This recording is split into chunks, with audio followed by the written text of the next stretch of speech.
আজকের গসিপগুলোতে থাকছে 2 দশক পর ফের একসঙ্গে সাইফ আলী খান ও ঋতিক রোশন। হিন্দিতে রিমেক হচ্ছে সুরিয়ার সুরারাই পোর্ট ট্রু এবং হলিউডে পাড়ি জমাচ্ছেন আলিয়া ভাট। তাহলে দেরি না করে সরাসরি গসিপে চলে যাওয়া যাক।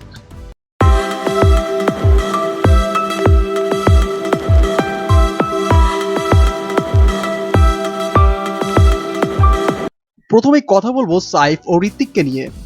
2002 সালে না তুম জানো না হাম সিনেমায় একসঙ্গে পর্দা ভাগ করে নিয়েছিলেন বলিউড অভিনেতা সাইফ আলী খান ও ঋতিক রোশন। এরপর দুজন আলাদাভাবে কাজ করে গেলেও জুটি বেঁধে আর হাজির হননি বড় পর্দায়। দীর্ঘ 2 দশক পর ফের এক হচ্ছেন সাইফ ও ঋতিক। একটি পৌরাণিক কাহিনীর গল্প নিয়ে তৈরি হওয়া সিনেমায় এই দুই নায়ক অভিনয় করতে যাচ্ছেন। পরিচালক পুষ্পক ও গায়ত্রীর পরিচালনায় দক্ষিণী সিনেমা বিক্রম বেদার হিন্দি রিমেক হতে যাচ্ছে এটি। তামিল সিনেমা বিক্রম বেদা 2017 সালে মুক্তির পর বক্স অফিসে দুর্দান্ত ব্যবসা করে। এরপরই সিনেমাটির হিন্দি রিমেকের গুঞ্জন শোনা গিয়েছিল, তবে শুরুতে সাইফের সঙ্গে আমির খানের অভিনয়ের কথা সামনে এসেছিল। তামিল সিনেমাটিতে আর মাধবন ও বিজয় সেতুপতি অভিনয় করেন। তাদের দুইটি চরিত্রেই দেখা যাবে সাইফ ও ঋতিককে। করোনার আবহে শীঘ্রই সিনেমাটির শুটিং শুরু হবে ভারতের বাইরে। আগামী 2022 সালে 30 সেপ্টেম্বর সিনেমাটি প্রেক্ষাগৃহে মুক্তি পাবে বলে জানানো হয়েছে। এরপর থাকছে সুরারাই পোর্ট ট্রু হিন্দি রিমেকের খবর। দক্ষিণ ভারতীয় অভিনেতা সুরিয়ার সুরারাই পোর্ট ট্রুর মুক্তির পর দারুণ সাড়া ফেলেছে। এরই মধ্যে সিনেমাটি পেয়েছে ব্লকবাস্টারের তকমা। এবার এলো এটির হিন্দি ভার্সন নির্মাণের ঘোষণা। সুরারাই পোর্ট ট্রু ক্যাপ্টেন জি.আর. গোপীনাথের আত্মজীবনী সিম্পলি ফ্লাই এ ডেকান ওডিসি অবলম্বনে নির্মিত।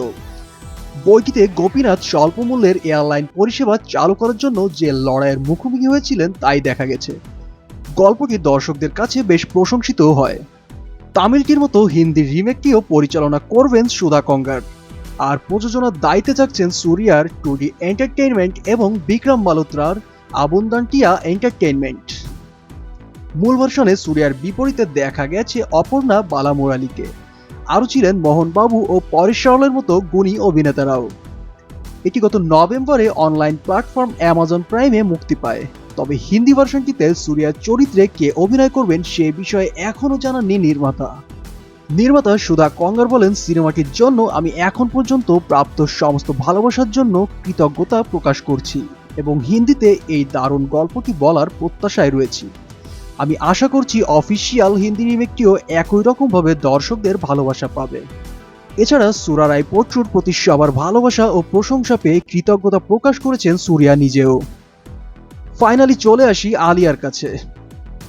ওম পুরী, অনিল কাপুর, ইরফান খান, টাবু সহ অনেক তারকাকেই দেখা গেছে হলিউডের সিনেমায়। দীপিকা পাড়ুকোনও কাজ করেছেন সেখানকার সিনেমার বেশ গুরুত্বপূর্ণ চরিত্রে। আর প্রিয়াঙ্কা চোপড়া তো হলিউডের শিল্পী হিসেবেই খ্যাতি পেয়েছেন দুনিয়া জুড়ে। ভারতীয় তারকাদের হলিউড যাত্রার গল্পটা তাই বেশ পুরনো আর সমৃদ্ধ। এবার সেই তালিকায় যোগ দিলেন অভিনেত্রী আলিয়া ভাট। সম্প্রতি আলিয়া ভাট এক আন্তর্জাতিক ট্যালেন্ট ম্যানেজমেন্ট এজেন্সির সঙ্গে চুক্তিবদ্ধ হয়েছেন। তারপর সেখানেই গুঞ্জন, তবে কি হলিউডে পাড়ি জমাতে পারেন মহেশ ভাটের কন্যা? হাতে গোনা 2-3টি ছবি ছাড়া আলিয়া ভাটের বেশিরভাগ ছবিতেই সাফল্যের মুখ দেখেছেন। হিন্দির সঙ্গে দক্ষিণী ভাষার ছবিতেও কাজ করেছেন ইতোমধ্যে। সম্প্রতি নিজের প্রযোজনায় প্রথম ছবি ডার্লিংসের শুটিং শুরু করেছেন। এই প্রজেক্টটি নিয়ে বেশ উত্তেজিত অভিনেত্রী নিজে, যা তার সোশ্যাল মিডিয়া পোস্টেই স্পষ্ট।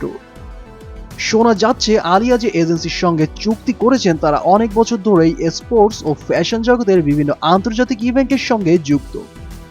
হলিউডে এ যাত্রার হাত ধরে আলিয়ার প্রথম আন্তর্জাতিক সিনেমার ঘোষণার দিকে তাকিয়ে আছে এখন তার দর্শক অনুরাগীরা। তো দর্শক, এই ছিল আমাদের আজকের গসিপ।